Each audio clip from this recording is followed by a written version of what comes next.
इस वीडियो में आप जानोगे आखिर हम यूरोपियन भारत क्यों आए। साल है 1498। अरब सागर की उफनती लहरों को चीरता हुआ एक जहाज भारत के दक्षिणी तट की ओर बढ़ रहा है।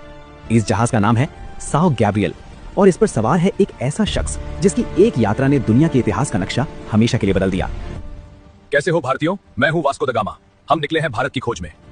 ये कहानी सिर्फ एक नए रास्ते की खोज की नहीं है, ये कहानी है सोने की चिड़िया कहे जाने वाले भारत तक पहुंचने की उस अंधी दौड़ की जिसने अगले 400 सालों तक हमारे देश की तकदीर लिख दी। ये शुरुआत है भारत में यूरोपियों के आगमन की और इस पूरी कहानी में सबसे पहले विलन और यूरोप के लिए हीरो बनने वाले थे पुर्तगाली। दोस्तों, एक फैक्ट अभी नोट कर लो, भारत की धरती पर कदम रखने वाली पहली यूरोपीय शक्ति पुर्तगाल थी और आपको जानकर हैरानी होगी कि 1961 में भारत से सबसे अंत में जाने वाले भी पुर्तगाली ही थे। तो चलिए समय का पहिया पीछे घुमाते हैं और चलते हैं 15वीं सदी के यूरोप में। ये वो दौर था जब यूरोप में भारतीय मसालों, खासकर काली मिर्च की जबरदस्त मांग थी। यूरोप के लोग भारत को बेशकीमती खजानों का देश मानते थे, लेकिन एक बहुत बड़ी समस्या खड़ी हो गई थी। साल 1453, ये तारीख याद रखिएगा। 1453 में कुस्तुनतुनिया, जो पूर्वी रोमन साम्राज्य की राजधानी थी, उस पर तुर्कों यानी उस्मानिया सल्तनत का कब्जा हो गया। आज से कुस्तुनतुनिया हमारा है, या तो वापस जाओ या फिर भारी लगान भरने के लिए तैयार रहो।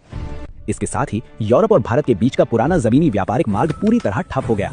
अब यूरोपियों के पास दो ही रास्ते थे, या तो बिना मसालों के ठंडा खाना खाएं या फिर भारत पहुंचने के एक नया समंदर का रास्ता खोज निकालें। लेकिन ये इतना आसान नहीं था।